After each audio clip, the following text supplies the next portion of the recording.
नमस्कार साथियों, स्वागत है आपका आपके अपने ऑनलाइन वे डिजिटल प्लेटफॉर्म वेदांत क्लासेज में। पीछे आपको स्लाइड में कुछ दिखाई दे रहा है और बहुत ही प्यारा सा कुछ लिखा हुआ है। देखो यहाँ पर लिखा हुआ है झालोर। आज जो इस राजस्थान के इतिहास का जो सेशन रहने वाला है वो चौहान राजवंश को लेकर झालोर के चौहानों पर विशेष चर्चा रहेगी। हमने कहाँ तक के चौहान पढ़ लिए देखो। मेरी जब ये क्लास स्टार्ट हुई थी चौहान राजवंश को लेकर, तब हमने चर्चा की थी कि भाई साहब चौहानों का शासन कहाँ कहाँ रहा था, ये चौहान शासन कहाँ कहाँ करते हैं, ये राजस्थान के कौन कौन से क्षेत्र में शासन कर रहे हैं। सपादलक्ष में कर रहे हैं एक। अब इसको मैं सांबर बोल सकता हूं, फिर आप इसको शाकंभरी भी बोल सकते हो, ठीक है। उसके बाद में हम आ गए थे सीधा अजमेर के चौहानों पर। कहाँ के चौहानों पर? अजमेर के चौहानों पर। अजमेर के चौहानों के बाद में हमने रणथंभौर के चौहानों को पढ़ लिया था। कहाँ के चौहानों को? रणथंभौर के चौहानों को पढ़ लिया था। आज जो ये क्लास रहेगी ये जालौर के चौहानों पर रहेगी। कहाँ के चौहान? जालौर के चौहान। जालौर के चौहान के बाद में हमें बूंदी के चौहान भी पढ़ना पड़ेगा। अब मैं बूंदी नहीं कहकर इस पूरे प्रदेश को हाड़ौती कह देता हूँ, ठीक है। हाड़ौती के चौहान हमें पढ़ने होंगे। उसके बाद में हम थोड़ा बहुत सिरोही के बारे में भी जान लेंगे, ठीक है जी। ये विशेष सेशन रहेगा तो ये जालौर के चौहान हमें पढ़ने होंगे आज, ठीक है। जालौर के चौहानों पर विशेष चर्चा करते हैं। जालौर के चौहानों को अच्छे से पढ़ते हैं। कोशिश यही करेंगे कि आप पहले अच्छे से समझ लो, तो मेरी इन सौरों को अच्छे से सुनो और फिर आपकी अपनी नोटबुक में उतारना है, मैं लिखवा दूंगा आपको, ठीक है जी। चलो आगे बढ़ते हैं। कहाँ के चौहान पढ़ने हैं? यहाँ के चौहान पढ़ने दिख रहे हैं। देखो ये जो जालौर प्रदेश है ना, सॉरी जालौर ये जिला है वर्तमान में, पहले ये एक प्रदेश हुआ करता था, एक रियासत वही हुआ करती थी। क्या हुआ करता था? प्रदेश। और किसी ना किसी प्रदेश में कोई ना कोई राजवंश राज करके गया, ठीक है। तो यहां पर राज किनका रहा था? यहां पर राज रहा था चौहानों का। चौहानों से पहले इस पर कौन राज करके गए? परमार करके गए। कौन करके गए जी? परमार करके गए। ये जो जालौर है ना, जालौर, जालौर का नाम जालौर नहीं था। जालौर का जो प्राचीन नाम देखने को मिलता है बिजोलिया शिलालेख के अनुसार, वो मिलता है हमें जाबालीपुर। कौन सा पुर? जाबालीपुर, ठीक है। देखो इस जालौर का प्राचीन नाम क्या देखने को मिला? जाबालीपुर मिला। कौन सा पुर? जाबालीपुर। अब ये जाबालीपुर इस जालौर का प्राचीन नाम क्यों था जी? यहां पर एक ऋषि थे, एक मुनि थे जिनका नाम था जाबाली। ये उनकी क्या थी? तपोभूमि थी। कौन सी भूमि? तपोभूमि। अब इन जाबाली ऋषि के कारण इसका नाम क्या पड़ गया? जाबालीपुर। और ये जाबालीपुर का उल्लेख का मिलता है बिजोलिया शिलालेख में। कौन सा शिलालेख? बिजोलिया शिलालेख। बिजोलिया शिलालेख, ठीक है जी, ठीक है। देखो यहां तक बात भी कंप्लीट होनी चाहिए कि जो जाबालीपुर का उल्लेख है वो कौन से शिलालेख या कौन सी प्रशस्ति में मिलता है। आपका यहीं से एक क्वेश्चन निकलता है, इस क्वेश्चन को अच्छे से रीड करना। क्वेश्चन क्या है कि जाबालीपुर का उल्लेख, जाबालीपुर का उल्लेख कौन सी प्रशस्ति, कौन सी प्रशस्ति या फिर शिलालेख में मिलता है? क्या लिखो जी? इसका आंसर क्या होगा? इसका आंसर होगा बिजोलिया शिलालेख। कौन सा शिलालेख? बिजोलिया शिलालेख। आ गई बात समझ में जी? आ गई। क्या लिखा हमने? हमने जाबालीपुर को लेकर, जालौर के लेकर कुछ पुरानी बातें की, ठीक है। आज वर्तमान में जो जालौर है, पहले जालौर नहीं कहलाया करता था, पहले जाबालीपुर कहलाया करता था। और ये जाबालीपुर, जाबालीपुर कहलाया क्यों? इसका भी बड़ा रीजन है। यहां पर एक ऋषि थे, ऋषि का नाम है जाबाली। उनकी तपोभूमि होने के कारण इस प्रदेश को कौन सा प्रदेश कहा गया? जाबालीपुर कहा गया। जाबालीपुर का उल्लेख कौन से शिलालेख में मिल रहा है? बिजोलिया शिलालेख में मिल रहा है। वेरी वेरी इंपॉर्टेंट है, इस बात को अच्छे से रीड करना, अच्छे से नोट करना, ठीक है जी। देखो आगे बढ़ते हैं। जालौर में एक वृक्ष है, जाल के वृक्ष। किसके वृक्ष? जाल के वृक्ष। किनके वृक्ष जी? जाल के वृक्ष। जाल के वृक्ष या वृक्षों की अधिकता के कारण, किसके कारण? अधिकता के कारण यह प्रदेश क्या कहलाया? जाबालीपुर कहलाया।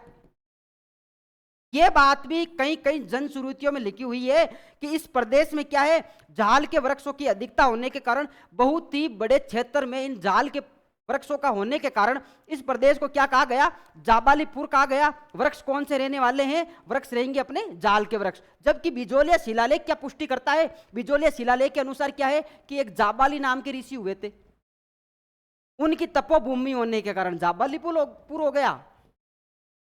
तो इसका उल्लेख कहां मिलता है? बिजोलिया शिलालेख में मिलता है। ये दोनों बातें अपनी कंप्लीट है। ठीक है जी। यहां पर एक राजवंश ने राज किया, उसका नाम क्या है? चौहान राजवंश पे चर्चा करनी है ना हमने। देखो वंश कौन सा रहने वाला है? चौहान राजवंश। और कहां के चौहान हम पढ़ रहे हैं? हम पढ़ रहे हैं जालोर के चौहान। कहां के चौहान जी? जालोर के चौहान। देखना जरा, मेरी बात को अच्छे से सुनना। पहले आपकी इन मनोदशा को मैं इधर केंद्रित चाहता हूं। ये जो जालोर है, जालोर में राज कौन सा वंश कर रहा है? चौहान राजवंश कर रहा है। जालोर में चौहान राजवंश का संस्थापक अगर आपसे पूछ ले, राज्य कुशी बताना, कीर्तिपाल चौहान। कौन सा चौहान? कीर्तिपाल चौहान। ठीक है, ठीक है, ठीक। यहां के जो चौहान है वो क्या कहलाए? सोनगरा चौहान। कौन से चौहान? सोनगरा चौहान। शाखा कौन से नाम से प्रसिद्ध हुई? सोनगरा चौहान। ये सोनगरा नाम क्यों निकला जी? इसके भी पीछे एक बड़ा रीजन है। ये सोनगरा नाम निकलने का कारण है, इस जालोर में एक दुर्ग है, दुर्ग का नाम है जालोर का दुर्ग, या फिर स्वर्णगिरी पर्वत पर स्थित होने के कारण स्वर्णगिरी दुर्ग कहा जाता है। उसको क्या कहा गया? स्वर्णगिरी दुर्ग। ठीक है। ये कौन सी पहाड़ी पर स्थित है? ये है सोनगढ़ या फिर सुवर्णगिरी पहाड़ी पर। इसी सुवर्णगिरी पहाड़ी पर स्थित दुर्ग का नाम क्या कहलाया? सुवर्णगिरी दुर्ग कहलाया। इसी सुवर्ण से नाम क्या निकला? सोनगरा निकला। और ये क्या कहलाने लगे? सोनगरा चौहान कहलाने लगे। इसका मतलब क्या है? इस पहाड़ी पर स्थित इस दुर्ग के नाम की वजह से शाखा का नाम क्या निकला? सोनगरा। सोनगरा चौहान कहाँ की शाखा रहेगी? जालोर के चौहानों की एक प्रमुख शाखा रहेगी। संस्थापक कौन रहने वाला है? कीर्तिपाल चौहान। ठीक है जी। अब हम विशेष रूप से कीर्तिपाल चौहान के बारे में पढ़ेंगे। ये बेसिक कुछ बातें थी जालोर को लेकर। जालोर के लेकर मैंने 3-4 बातें बताई। इस प्रदेश को जाबालीपुर कहा गया। क्यों कहा गया? ये चर्चा हमने यहां कर ली। जाबाली ऋषि की तपोभूमि होने के कारण कौन से शिलालेख में ये उल्लेख मिलता है? बिजोलिया शिलालेख में ये उल्लेख मिलता है। दूसरी बात हमने कर ली कि भाई साहब कौन सी प्रशस्ति या कौन सा शिलालेख रहने वाला है? तो शिलालेख कौन सा रहेगा? हाँ जी, हाँ जी, शिलालेख रहेगा बिजोलिया शिलालेख। ठीक है। उसके बाद में हमने चर्चा की झाल के वृक्षों की अधिकता के कारण कुछ जनश्रुतियां क्या कहती है? झाल के वृक्षों की अधिकता के कारण इस प्रदेश को क्या कहा गया? जाबालीपुर कहा गया। यहां तक भी अपनी चर्चा हो गई। ठीक है जी, ठीक है।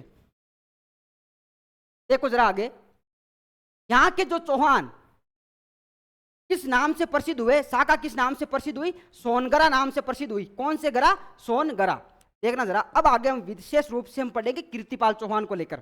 कीर्तिपाल चौहान तो क्या है? जालोर में सोनगरा चौहान का संस्थापक।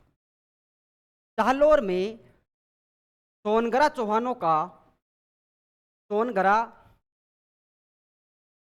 चौहानों का संस्थापक। वेरी वेरी इंपॉर्टेंट बनेगा, यहीं से एक क्वेश्चन निकलेगा कि जालोर के सोनगरा चौहानों का संस्थापक कौन है? तो कौन है भाई साहब? कीर्तिपाल चौहान। यहां तक बात समझ में आई? ये जो कीर्तिपाल चौहान है ना, इसकी कुछ महत्वपूर्ण बातें इस कदर है कि इसने 1179 ईस्वी में मेवाड़ के एक शासक हुआ करते थे जिनका नाम है सामंत सिंह।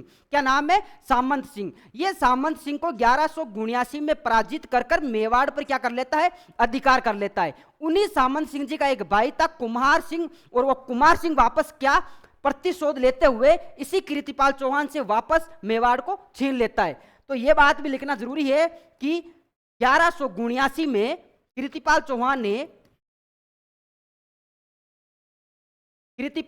ने मेवाड़ के शासक कौन से सिंह? सामंत सिंह। कौन से सिंह जी? सामंत सिंह। सामंत सिंह को पराजित कर मेवाड़ पर अधिकार कर लिया। देखो जब हम मेवाड़ राजवंश पढ़ रहे थे, मेवाड़ में हमने गुहिलों और सिसोदिया की जो बातें की, तो उन गुहिलों में एक गुहिल हुआ था जिनका नाम है सामंत सिंह। सामंत सिंह का भाई था कुमार सिंह। ये कहानी हमने मेवाड़ राजवंश में पढ़ ली। तो यहाँ पर मैं इतनी बातें आपको स्पष्ट करा पाऊंगा कि भाई साहब 1179 की ये बात है, कीर्तिपाल चौहान रहेगा, उसके समकालीन एक शासक हुआ करता था मेवाड़ का, सामंत सिंह, पराजित करता है, मेवाड़ पर अधिकार कर लेता है। ठीक है, देखना जरा आगे। 1181 में ये क्या करता है कीर्तिपाल चौहान? 1181 में क्या कर रहा है? जालोर। हाँ जी, जालोर। और जालोर का एक शासक होता है कुंतपाल। कौन सा पाल? कुंतपाल परमार। इस परमार को पराजित करता है। किसको? कुंतपाल चौहान को परमार को पराजित कर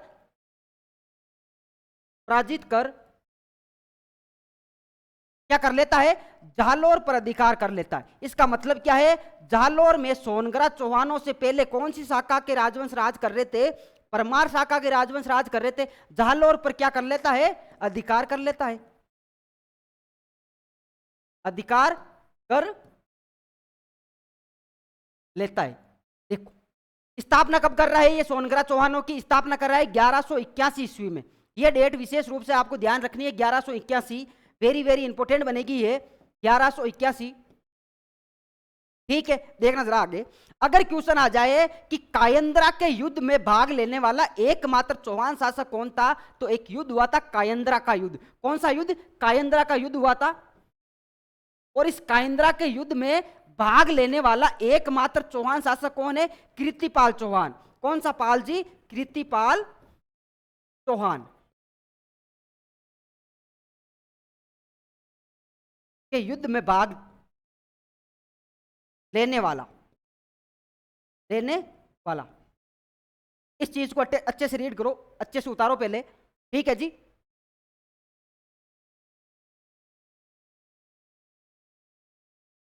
ठीक है। देखो जरा आगे। कीर्तिपाल चौहान कौन से युद्ध में भाग ले रहा है? कायंद्रा के युद्ध में भाग ले रहा है। और कायंद्रा के युद्ध में भाग लेने वाला एकमात्र चौहान शासक कौन है? कीर्तिपाल चौहान है। स्थापना कब कर रहा है? 1181 में। ठीक है, कहां से स्टार्ट हुए थे? हमने क्या पढ़ा? एक तो जालोर के सोनगरा चौहानों का संस्थापक पढ़ा, दूसरा 1179 ईस्वी में कीर्तिपाल चौहान मेवाड़ के शासक सामंत सिंह को पराजित कर रहा है, मेवाड़ पर क्या कर रहा है? अधिकार कर रहा है। ठीक है, उसके बाद में हमने क्या रीड किया? हमने ये पढ़ा कि भाई साहब 1181 में जालोर के परमार शाखा के एक शासक हुआ करते थे कुंतपाल चौहान। कुंतपाल चौहान को पराजित करता है और जालोर पर क्या कर लेता है? अधिकार कर लेता है। ठीक है, उसके बाद में हमने क्या देखा? कायंद्रा का युद्ध देखा। कायंद्रा के युद्ध में भाग लेने वाला एकमात्र चौहान शासक कौन है? कीर्तिपाल चौहान। ठीक है, यहां तक अपनी बातें हो गई। अब देखो, मैं कुछ और विशेष तथ्य बताना चाहूंगा कीर्तिपाल चौहान के लिए। कीर्तिपाल चौहान के बारे में एक अभिलेख है, उसका नाम है सुंदा अभिलेख। कौन सा अभिलेख? सुंदा अभिलेख। सुंदा अभिलेख में कीर्तिपाल चौहान को राजेश्वर कहा गया है। क्या कहा गया है? राजेश्वर। कौन सा अभिलेख यह पुष्टि करता है कि जो कीर्तिपाल चौहान है वो राजेश्वर कहलाया? तो कौन सा अभिलेख रहने वाला है? सुंदा माता का अभिलेख। सुंदा माता का अगर मंदिर आपसे पूछ ले तो मंदिर भी कहां है? जालोर में है। कहां है जी? जालोर में है। ठीक है, कौन सी पहाड़ियों पर है? तो पहाड़ियां बता देना, जसवंतपुरा की पहाड़ियों पर है। ठीक है, देखो राजेश्वर कौन से अभिलेख में लिखा हुआ है? सुंदा अभिलेख में लिखा हुआ है। वहीं एक इतिहासकार हुए थे मुणोत नैणसी। कौन से नैणसी? मुहेणोत नैणसी। उनकी एक रचना थी जिसका नाम है नैणसिरी ख्यात। नैणसिरी ख्यात। इस नैनसिरी ख्यात में मुणुत नैनसी कीर्तिपाल चौहान को क्या कहते हैं? कि तू एक महान राजा है, कि तू एक महान राजा है। कौन सा शिलालेख राजेश्वर की पुष्टि करता है? तो शिलालेख कौन सा रहेगा? सुंदा अभिलेख। जबकि मुणुत नैनसी एक इतिहासकार हुए, उनका एक ग्रंथ है, ग्रंथ का नाम है नैनसिरी ख्यात। उस ग्रंथ में कित्तू एक महान शासक है, किसके लिए बोला गया है?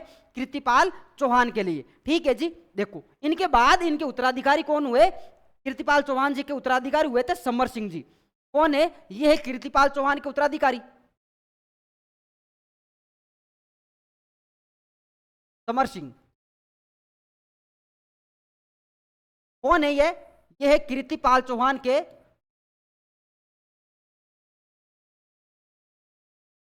कीर्तिपाल चौहान के उत्तराधिकारी।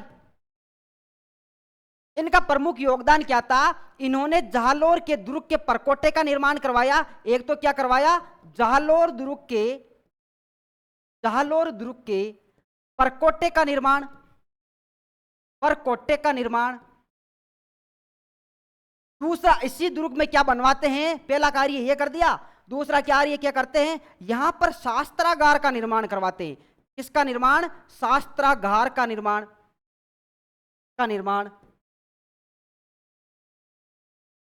तीसरा, ये इसी दुर्ग में कोषागार बनवाते हैं। क्या बनवाते हैं? कोषागार का निर्माण करवाते हैं।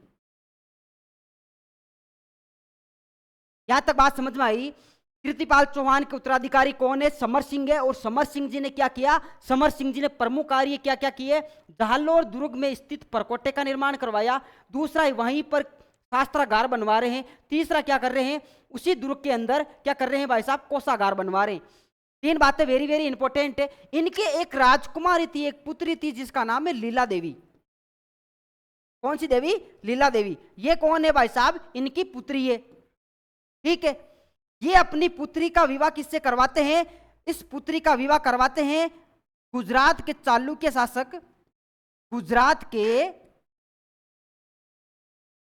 शासक, जिनका नाम क्या है? भीम द्वितीय। गुजरात के चालुक्य शासक कौन है? गुजरात के चालुक्य शासक भीम द्वितीय से क्या करवाते हैं? लीला देवी की शादी करवाते हैं या विवाह करवाते हैं। लीला देवी राजकुमारी किनकी है? तो लीला देवी राजकुमारी है समर सिंह जी की। ठीक है। शादी किससे करवा रहे हैं? गुजरात के चालुक्य शासक, और जिनका नाम क्या है? भीम द्वितीय। ठीक है। यहां तक आप अच्छे से नोट करो इनको।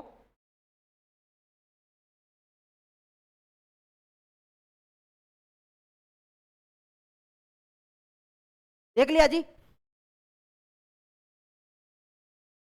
ठीक है। देखो आगे। इनके बाद एक शासक हुए थे उदय सिंह। कौन से सिंह? उदय सिंह के समय दिल्ली सल्तनत पर कौन सा राजवंश राज करेगा? गुलाम। कौन सा वंश राज कर रहा था? गुलाम वंश। और गुलाम वंश का एक शासक था इल्तुतमिश। अगर क्वेश्चन आ जाए, जालोर के चौहान शासक उदय सिंह जी के समकालीन दिल्ली के गुलाम वंश का शासक कौन था? इल्तुतमिश।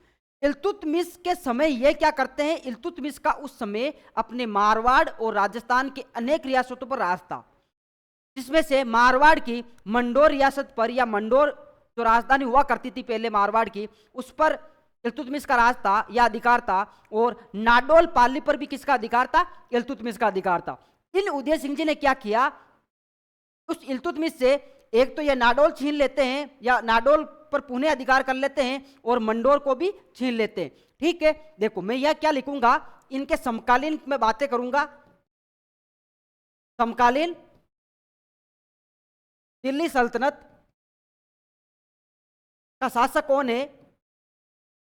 दिल्ली सल्तनत पर वंश कौन सा राज करेगा? पहले मैं वंश की बात करूंगा। वंश करेगा गुलाम वंश। और इसी गुलाम वंश का एक गुलाम हुआ था इल्तुतमिश। तो इल्तुतमिश क्या है? इनके समकालीन शासक है। इल्तुतमिश से यह क्या करते हैं? इल्तुतमिश से मंडोर, जो कहां है? मारवाड़ में है, मतलब जोधपुर में है, तथा नाडोल, जो कहां है? वर्तमान में पाली में है। नाडोल पाली को छीन लेता है या छीन लेते हैं? छीन लेते। ठीक है जी। देखो ये कितने पराक्रमी शासक हुए थे, जिन्होंने गुलाम वंश के इल्तुतमिश तक को ललकार दिया था। गुलाम वंश के इल्तुतमिश को ललकारने वाले चौहान वंश के शासक कौन है, या सोनगरा चौहानों के शासक कौन है? उदय सिंह। कौन से सिंह जी? उदय सिंह। ठीक है। अच्छे से रीड करो इनको।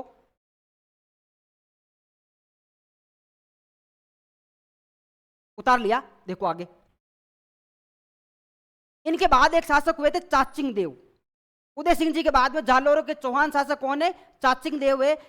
चाचिंग देव के बारे में बहुत ही किंवदंतियां प्रचलित है। ये ऐसे महान शासक थे जिनके बारे में जितना बताया जाए उतना कम है। इनके समय दिल्ली सल्तनत पर नासिरुद्दीन और बलबन का राज हुआ करता था। इनका राज हुआ करता था, नासिरुद्दीन और बलबन का राज हुआ करता था। इन्होंने, ये पहले सोनगरा चौहान शासक थे जिन्होंने महाराजा धीराज की उपाधि धारण की थी। एक मैं इनकी उपाधि की बात करूंगा कि इन्होंने कौन सी उपाधि धारण की। सोनगरा चौहानों के पहले शासक जिन्होंने कौन सी उपाधि धारण कर ली? महाराजा धीराज की उपाधि धारण कर ली पहली तो। दूसरा, इनके समकालीन शासक कौन था? समकालीन दिल्ली सल्तनत का शासक कौन है? वो है नासिरुद्दीन महमूद, जिसको हम आमतौर पर बोलते हैं टोपी सिलकर जीवन निर्वाह करने वाला शासक। टोपी सिलकर जीवन निर्वाह करने वाला शासक, जीवन निर्वाह करने वाला शासक। ठीक है। एक दूसरा शासक और होता है जिसका नाम है बलबन। ठीक है। ये दोनों किसके समकालीन है? चाचिंग देव के समकालीन है। ये दोनों की हिम्मत जालोर पर आक्रमण करने की हुई नीति। कहने का मतलब क्या है? दिल्ली सल्तनत के दो शासक जो चाचिंग देव के समकालीन हुआ करते थे, एक का नाम है नासिरुद्दीन मोहम्मद, दूसरे का नाम है बलबन। इन दोनों की हिम्मत या इतना इनमें साहस नहीं था कि हम चाचिंग देव का क्या कर ले, मुकाबला कर ले। ठीक है जी। इन दो बातों को अच्छे से रीड करना, एक इनकी उपाधियों के बारे में लिखना और दूसरा इनके समकालीन कुछ शासकों की मैंने बात की वो लिखना। ठीक है। यहां पर यह भी लिखना ना, इन दोनों मतलब इन्हीं दोनों के बारे में मैं लिखवा रहा हूं। इन दोनों शासकों की हिम्मत या फिर साहस नहीं हुआ था कि जालोर पर आक्रमण कर दे। आक्रमण कर दे। ठीक है। अच्छे से इस बात को रीड करो, पहले उतारो इसको, इनके बाद के कुछ शासकों के बारे में चर्चा करेंगे।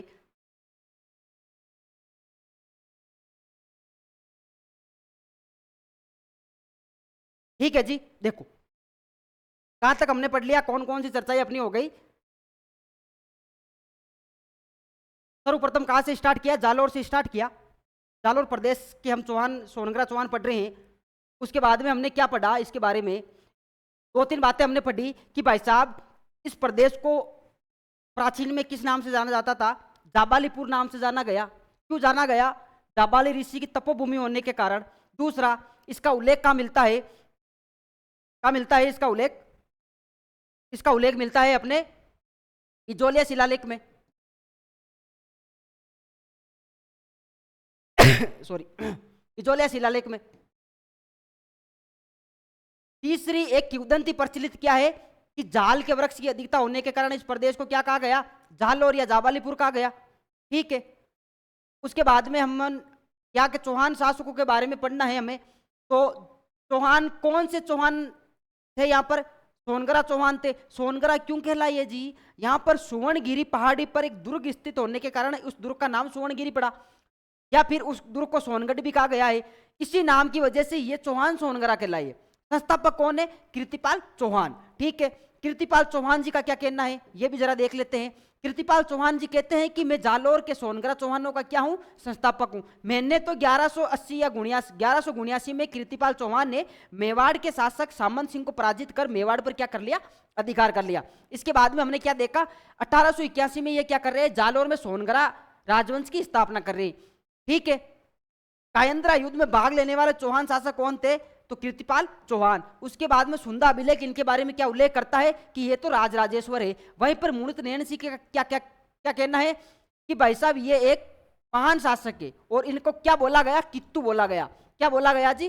कित्तू बोला गया। ठीक है, इसके बाद में हमने क्या देखा? समर सिंह जी। समर सिंह जी क्या थे? कीर्तिपाल चौहान के उत्तराधिकारी थे। जालोर में ये क्या करते हैं? जालोर दुर्ग के परकोटे का निर्माण करवा रहे हैं। दूसरा ये शास्त्रागार का निर्माण करवा रहे हैं। यहीं पर ये कोषागार बनवाते हैं। और एक इनकी पुत्री थी लीला देवी। लीला देवी की ये शादी किससे करवा देते हैं? गुजरात के चालुक्य शासक थे भीम द्वितीय से करवा देते हैं। ठीक है, इसके बाद में हमने देखा उदय सिंह जी के बारे में। उदय सिंह जी के समकालीन दिल्ली का शासक कौन है? इल्तुतमिश। और इल्तुतमिश कौन से वंश का शासक है? गुलाम वंश का शासक है। इल्तुतमिश से मंडोर और नाडोल कौन छीन रहा है? उदय सिंह जी। सोनग्रा चौहान छीन रहे हैं। उसके बाद में हमने देखा चाचिंग देव। चाचिंग देव की उपाधि वेरी वेरी इंपॉर्टेंट रहेगी। उपाधि कौन सी है? महाराजा धीराज की है। समकालीन दिल्ली सल्तनत के शासक कौन कौन थे? एक थे नासिरुद्दीन और एक थे बल्लभन। ठीक है, इन दोनों की इतनी हिम्मत या इतना साहस नहीं हुआ था कि जब चाचिंग देव जालोर के शासक थे उस समय ये जालोर पर अटैक कर दे या फिर आक्रमण कर दे। ठीक है साथियों, ये अपने जालोर के राजवंश के बारे में विशेष चर्चा थी। उनके बाद के हम 2-3 शासक और है, सामंत सिंह जी हम पढ़ेंगे और उसके बाद में हम पढ़ेंगे कान्नड़ देव। कान्नड़ देव पढ़ने के बाद में इस जालोर के सोनग्रा चौहानों का इतिश्री हो जाता है। तो अगली जो क्लास रहेगी विशेष रूप से कान्नड़ देव चौहान के बारे में रहेगी। उसमें हमें पढ़ना होगा ब्रह्मदेव चौहान, जालोर के कुछ शाखों की हम बात करेंगे। ठीक है साथियों, धन्यवाद। जय हिंद, जय भारत। अच्छे से पढ़ना है। 2-4 हमने जो बातें विशेष रूप से बातें की उनको अच्छे से पढ़ लेना। ठीक है जी, देख लो, ये था अपना जालोर। धन्यवाद।